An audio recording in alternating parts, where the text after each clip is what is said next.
Permisi. Ya, silakan masuk.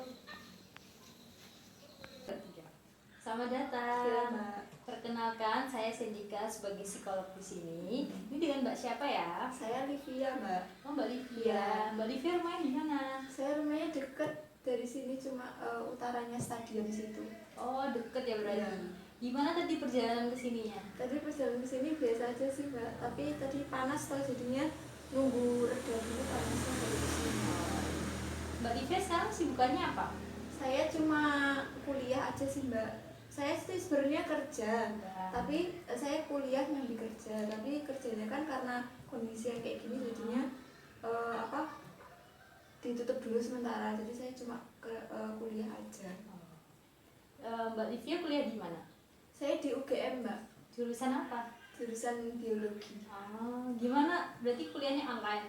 Online juga, Mbak. Semuanya online. Jadi ya itu jadi susah kan kalau biologi kan banyak praktikumnya. Jadi ya Prakteknya tetap ada tapi ya itu lewat daring gitu, Mbak. Oh gitu ya.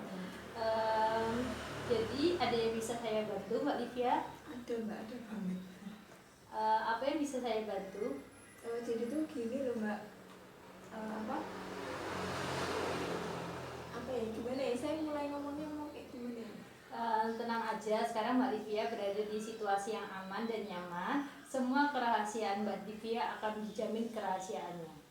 Jadi Mbak Livia dapat membicarakannya secara santai dan rileks saja. Oh iya, Mbak. Jadi langsung aja ya, Mbak, ini. Iya, langsung aja. Jadi gini loh, saya tuh nggak tahu kenapa kok saya kalau misalnya di ngomong di depan umum tuh kok groginya tuh grogi banget gitu loh, Mbak. Terus kalau padahal kalau biasanya tuh kalau ketemu sama teman kalau cuma ngobrol berdua kayak gini tuh biasa aja, tapi kalau udah di forum atau di kelas yang formal kayak gitu jadi kayak dredeg gitu loh, Mbak. Groginya sama orang atau belum mempersiapkan diri dalam sebuah presentasi di kelas atau gimana? Ya ada sih, kadang sih saya memang udah menguasai, tapi tuh kadang tuh audiens misalnya yang tanya itu tuh di luar yang saya tahu gitu loh, Mbak. Jadi kan itu saya juga grogi juga atau kayak gitu. Kadang saya mempersiapkan juga masih grogi, nggak mempersiapkan juga tambah grogi ya kayak gitu. Mbak Livia sering berlatih berbicara nggak di depan umum atau di rumah di depan cermin? Oh enggak. Oh nggak pernah ya? Enggak. Sebaiknya Mbak Livia sebelum berbicara di depan umum berlatih dulu, mempersiapkan diri, mempersiapkan mental kayak gitu. Itu udah lama atau baru-baru ini aja? Baru-baru ini aja sih, soalnya kan kalau SD, SMP, SMA kan presentasi kan nggak banyak kan, Mbak. Jadi saya juga belum ikut organisasi yang banyak gitu loh. Jadi kan saya nggak tahu kalau sebenarnya saya tuh grogi ngomong di depan umum. Jadi saya ngerasain kayak gini tuh ya baru kuliah ini. Soalnya kan kalau kuliah kan banyak presentasi, terus juga saya kan ikut organisasi kepemudaan di desa itu kan juga baru akhir-akhir ini toh, Mbak. Itu juga menuntut saya buat ayo toh ngomong di depan umum tuh nggak apa-apa gitu loh. Tapi saya tuh rasanya gimana gitu. Apakah Mbak Livia merasa kurang pede atau malu? Iya, soalnya kalau ya itu tadi kadang saya yang saya sampaikan tuh kadang siapa tahu kalau orang yang jadi audiens itu ternyata malah lebih pintar dari saya, lebih pandai dari saya, kan saya jadi kayak down gitu loh, Mbak, kalau apa yang saya omong itu ternyata tuh salah gitu loh. Soalnya kan banyak juga toh yang di umurnya tuh di atas saya lebih tuh banyak. Jadi kan saya juga sungkan toh, Mbak, saya orang baru gitu.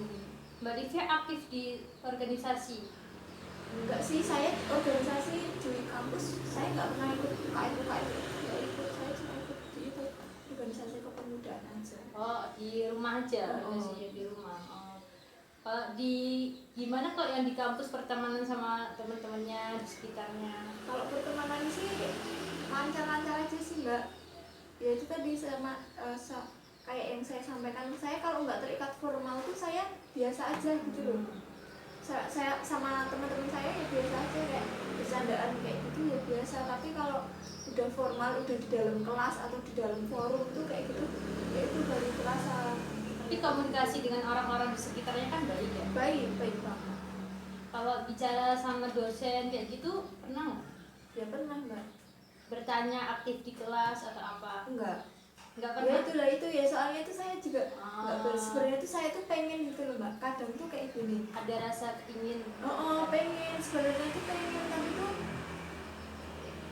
kayak udahlah nggak usah buat apa gitu loh. Saya tuh soalnya deket banget gitu loh Mbak. Saya tuh malu gitu loh sama yang lain sama teman-teman yang lain. Sebenarnya tuh pernah tuh waktu itu dosen tuh nanya terus saya tuh tahu jawabannya. Ya kalau saya tahu jawabannya dan itu pasti saya berani ngomong. Tapi kalau itu masih saya ragu sama jawabannya, ya saya diam aja kan Mbak. Yang membuat Mbak Livia malu itu apa sih sebenarnya? Ya itu tadi, takut kalau salah, terus nggak tahu juga apa tiba-tiba kayak deg-degan gitu loh Mbak. Sebelum tanya ada rasa grogi deg-degan gitu. Kayak gitu. Apakah itu ada sangkut pautnya dengan dosen galak atau apa? Enggak sih Mbak. Saya sama semua dosen ya enggak, ya itu enggak tergantung sama dosennya. Padahal teman-teman semuanya aktif. Ya ada yang aktif, ada yang enggak. Apakah Mbak Livia sudah mencoba untuk memberanikan diri untuk bertanya sebelumnya? Pernah. Terus gimana perasaan Mbak Livia? Perasaannya tuh ya deg-degannya tuh pada waktu mau nanya aja, tapi setelah itu ya udah sih lega. Itu kayaknya Mbak Livia tuh kurang pede aja ya. Harusnya Mbak Livia tuh santai aja, merasa dirinya tuh bisa, jangan merasa tertekan dulu. Kita harus mencoba dulu, jangan ada rasa takut untuk itu. Apa udah pernah dicoba? Ya pernah Mbak, sekali-sekali kan ya itu. Jadi lebih diseringkan ya, lebih sering ngobrol sama teman, terus bicara di depan umum. Terus yang penting mempersiapkan mental dan diri dulu, apa yang mau diucapkan, biar nantinya apa yang kita bicarakan itu orang-orang itu paham gitu loh. Jadi kayak gitu. Apakah ada yang lain? Terus gini juga Mbak, yaitu di samping saya grogi itu kadang tuh waktu presentasi itu juga gini loh, misal saya presentasinya jelek, ya pernah sih ini saya alami. Saya tuh ngerasa presentasi yang saya bawakan tuh jelek gitu loh Mbak. Jeleknya tuh kayak saya tuh nggak puas gitu loh. Pertanyaan audiens itu tuh saya ada yang nggak bisa jawab, atau saya malah kebanyakan diem, banyak mikir gitu loh Mbak. Jadi kayak keskak gitu loh Mbak. Nah tapi kan terus setelah itu kan terus presentasi diakhiri kan. Nah itu setelah itu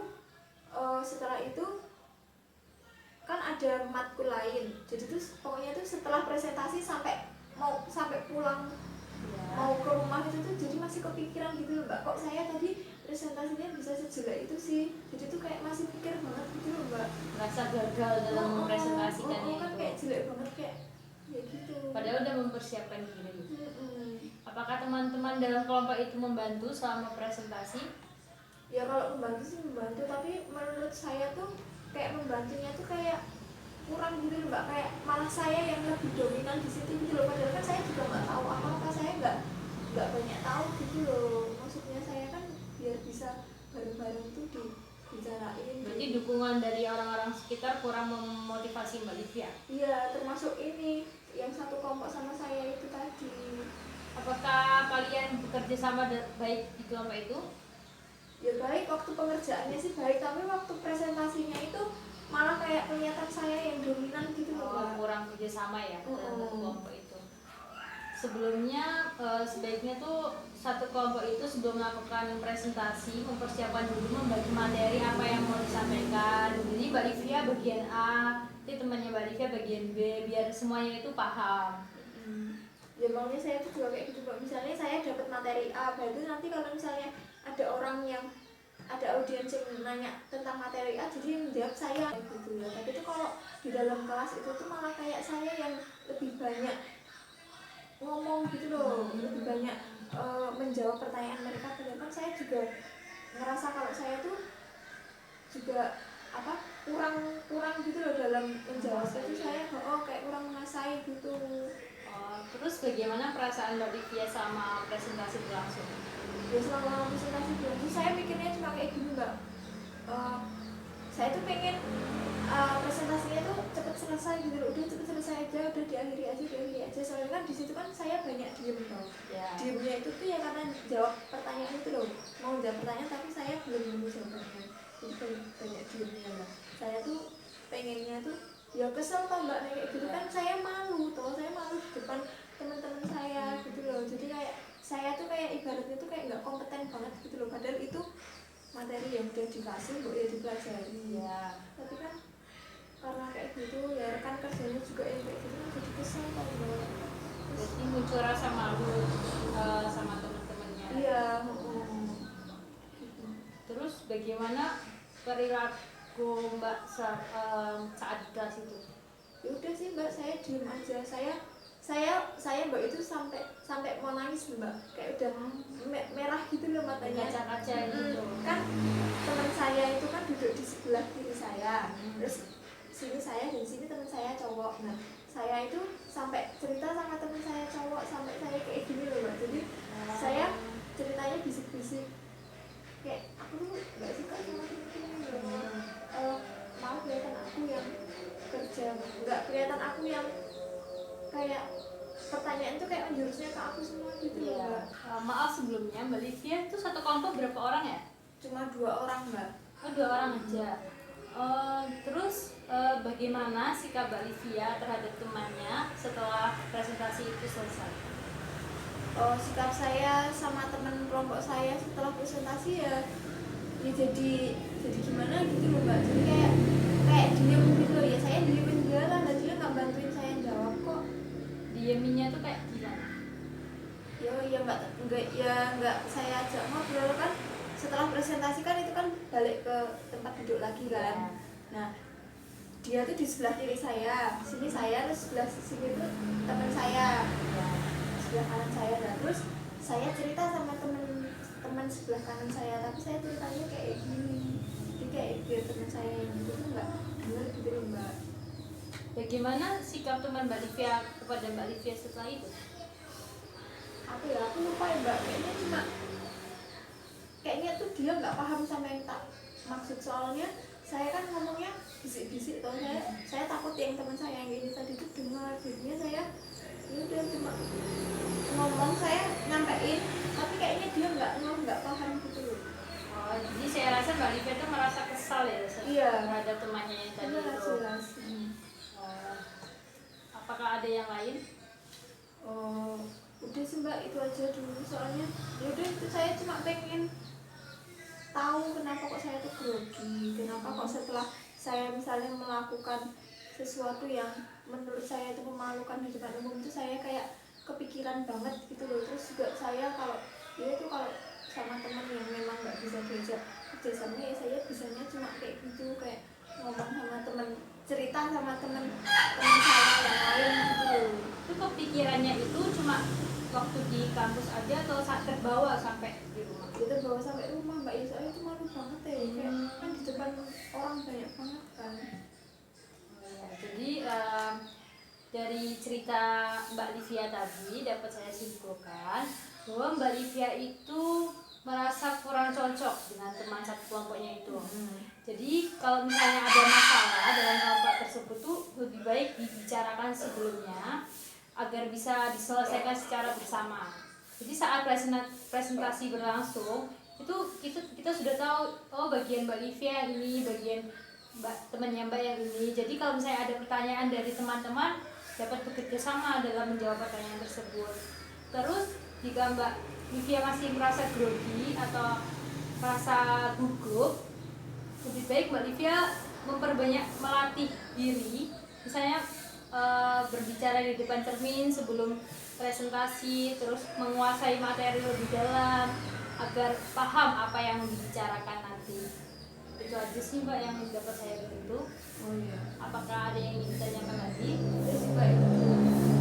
Semoga konseling ini bisa membantu Livia dalam memecahkan masalahnya, dan selanjutnya bisa menjadi yang lebih baik lagi ya, tidak presentasi dan tidak gugup lagi.